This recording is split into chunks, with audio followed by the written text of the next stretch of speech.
Welcome back to Paul's Tech News. Let's be honest with ourselves this week, you guys. I enjoy the tech news, and I think it's useful and beneficial to keep up to speed on, but sometimes it just doesn't seem that important. Case in point this week, the first images from the James Webb Space Telescope were made public, and so many citizens of this tiny planet were momentarily awestruck. How is it that we as a species have achieved so much, that we are able to see so far through space and into the distant past, that in looking upward, we can be so inspired by the vastness of the universe and the perspective that it can give us? But then if we glance back down to Earth, things can look, let's say, less inspiring. I don't know about you, but I would prefer to focus on that upward view, and in particular, I enjoyed seeing the zoom-out animations from the close-up images that JWST sent, showing just how much detail and beauty it can capture versus the unfathomable wide-view shot of countless stars and galaxies. Okay, fine though, I will talk about the tech stuff that happened planet side this week too. The GPU situation has grown even more complex with rumors of overstocked cards from NVIDIA and AMD. Intel has actually started to show some solid movements towards a broader Arc GPU launch, and a GamersNexus video got flagged for adult content. Naughty boy, Steve. Looks like someone deserves a spanking. By someone, I mean you guys at home, and by spanking, I mean tech news. Excellent!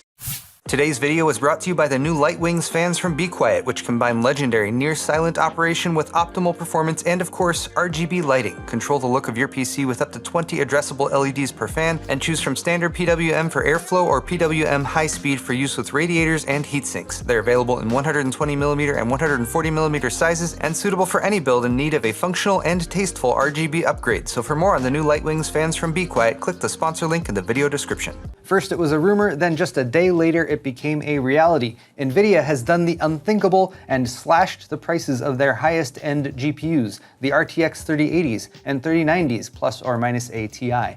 According to PC Gamer, NVIDIA says the 3090 Ti will be $1,500, down from $2,000. The 3090 will be $1,300, down from $1,500. The 3080 Ti will be $1,100, $100 off, and the 3080 12GB will be $800, down from "F you, the MSRP is all of your money" because it launched during the height of the GPU shortage. These cuts were first reported as a rumor by the website benchlife.info on Wednesday, but by Thursday the reduced sale prices were reflected on retail sites like newegg.com and on EVGA's store. Best Buy RTX Founders Edition listings still only show the 3090 Ti with a $400 discount as of filming though. The rest of them are still their stupid regular prices. NVIDIA indicated that these are temporary sale prices, not a permanent change to the MSRP, but there is a 4-game bundle attached to if you buy a 3080 or better. You get Ghostwire Tokyo, Doom Eternal, and Doom Eternal, which is definitely 4 distinct games. This sale does seem to be affecting major markets globally though, and while reception has been positive, since when was the last time we saw an actual manufacturer-sourced global GPU sale by NVIDIA, I'm not sure people are rushing out to buy these cards since they were already so freaking expensive. NVIDIA is likely aiming to sell through existing RTX 30 series inventory before the 40 series launches. No word on when the sale will end, but the game bundle deal is good for 2 more weeks until August 1st. Now, an NVIDIA GPU sale is not horrible news, but it's not groundbreaking either, except that it seems to reinforce rumors that have been bubbling up about RTX 30 series GPU supply leading into the end of the year when the RTX 40 series is slated to launch. 2 weeks ago, DigiTimes reported that NVIDIA could be looking to reduce their 5nm orders with TSMC for 40 series chips due to how sharply demand has declined just recently. Investors are hesitant on NVIDIA and AMD stock in the short term too, due to excess GPU gaming inventory, according to analysts at KeyBank. Unconfirmed add-in board partner statements sourced from YouTuber Moore's Law is Dead echo this sentiment. We've been forced to swallow tens of thousands of high-end Ampere cards we don't want, nor are we sure we can sell them above what we paid. And while this info should be taken with a grain of salt as always, it's not tough to spot a theme. NVIDIA might have way too many Ampere GPUs to sell still, and it's running out of time to do that prior to the 40 series launching in the September to December range per rumors. An influx of used cards on the secondary market from Ethereum mining operations shutting down could further exacerbate the situation, so cue another rumor that NVIDIA might just make more time by pushing the RTX 4080 and 4070 launches to 2023, as suggested by Twitter leaker Greymon55 on Thursday. On one hand, this could ease tensions between NVIDIA and their board partners and give more time to sell through existing 30 series inventory. On the other hand, customers who have been primed for a new GPU series from NVIDIA at the end of the year will likely be frustrated if the only option is a $1,500 plus RTX 4090, and it could also give AMD the opportunity to slip in with the Radeon 7000 series launch, mostly unanswered.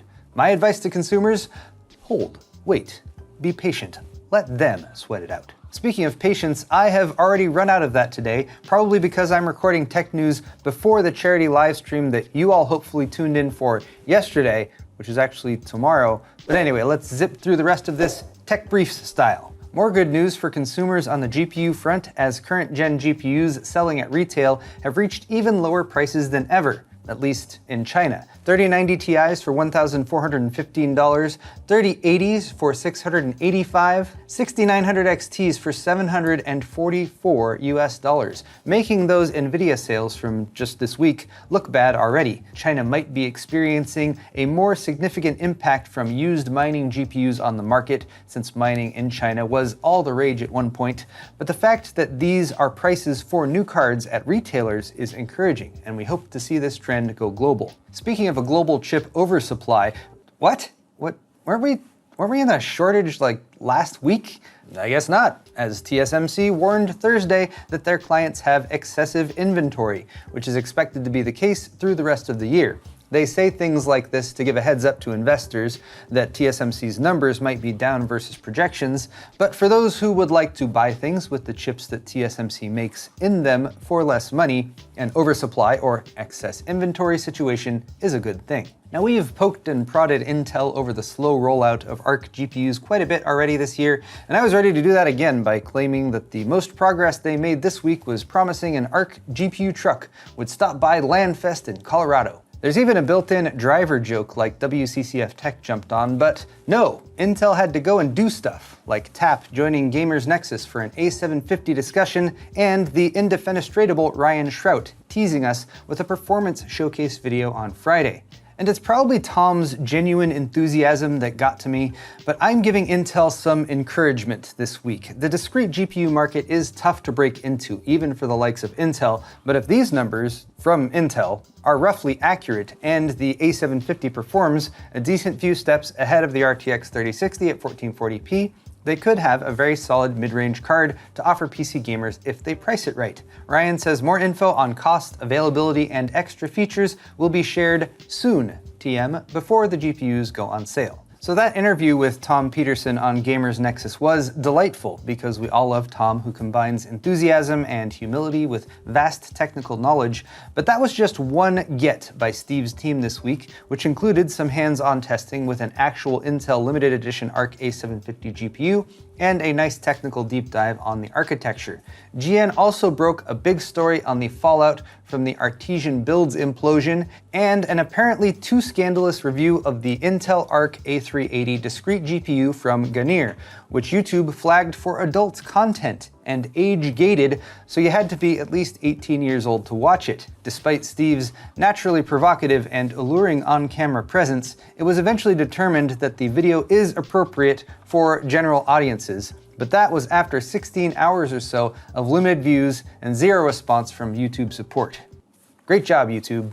Speaking of, GPUs and stuff, AMD has some in the works too, and there's a bit more rumored info on them this week. The RDNA3 based Radeon 7000 series will likely be the first desktop GPUs with a chiplet design, and there will apparently be individual memory controller chiplet dies called MCDs, and recent Linux driver updates indicate that there will be 6 of them. meaning Navi 31-based GPUs will have a 384-bit memory bus and likely between 192 and 384 megabytes of infinity cache, depending on if 3D V-cache tech is used. This seems to confirm some early Navi 31 design leaks going back as far as May, showing one larger 5nm RDNA3 graphics controller die nestled between 6 of the 6nm memory controller dies. This would mean up to 864 gigabytes per second of memory bandwidth for the flagship, presumably 7900 XT, 50% more than the current top-end RX 6950 XT.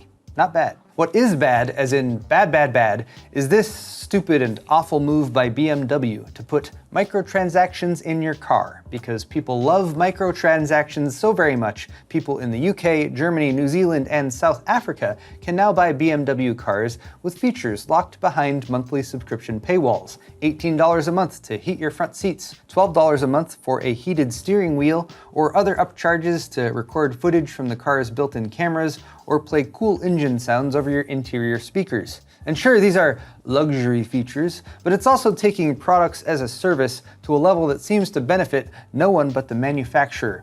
No word on if these glorious vehicular microtransactions will be making it to the US as well, but for the good of our future, please, no one buy a car that is designed in this way. I promise, if their sales are awful, they will get the idea. Let's end on a palate cleanser though. On Thursday, the Lord of the Rings, The Rings of Power full teaser trailer went live. And as an avid fan of both the LOTR books and movies, except for the stupid Hobbit trilogy, I am cautiously optimistic about the Amazon Prime Video series. For anyone who has dipped into Middle-earth history and First and Second Age events, it's incredible to see such rich illustrations of things like the Two Trees of Valinor or the Silmarils, but of course we must all keep our guard up in case it just sucks. But I really hope it doesn't suck, because generally speaking, I prefer things that are good rather than things that suck. And I won't even make a like your mom joke here, because it would just be too easy. Like your mom. Sorry, I tried. And I also tried to give you guys a solid and efficient roundup of what happened this week. So there you have it, the tech news. And if you liked it, click that like button or leave me a comment down below. While you're down there, all the articles I talked about today are linked in the description if you're interested. You can also check out my store at paulshardware.net for high quality merchandise, t-shirts, hoodies, beer sets, and more. Subscribing to my channel is always a good call too. Thanks again everyone, and we'll see you next week.